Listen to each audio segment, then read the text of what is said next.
ఈరోజు ఒక tasty sambar recipe చూపిస్తాను. ముందుగా ఒక కప్పు కందిపప్పు, కాస్త చింతపండుని కడిగి నానబెట్టుకోవాలి.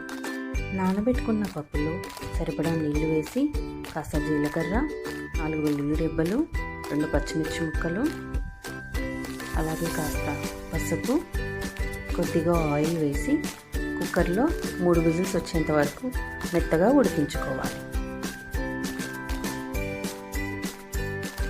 సాంబార్లో కావలసిన కూరగాయలన్నీ ముందుగా తరిగి పెట్టుకోవాలండి.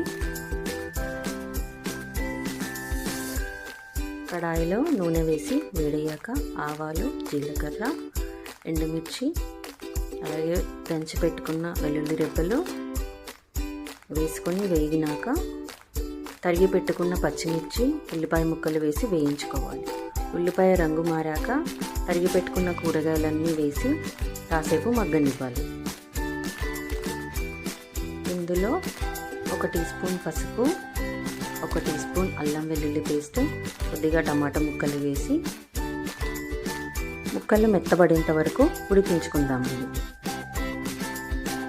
ఉడికించిన పప్పుని మెత్తగా మెదుపుకొని అందులో చింతపండు రసాన్ని కలుపుకోవాలి.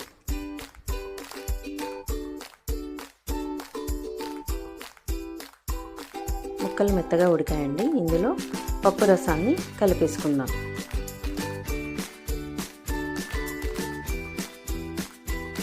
ఇప్పుడు సాంబార్లోకి 1 స్పూన్ ధనియాల పొడి, 2 స్పూన్స్ సాంబార్ మసాలా పొడి, 1/2 టీ స్పూన్ మెంతి పొడి, రుచికి సరిపడా సాల్ట్ వేసి పులుపుకి సరిపడా నీళ్లు, 1 స్పూన్ కారము, కొద్దిగా బెల్లం వేసి మరిగించుకోవాలి.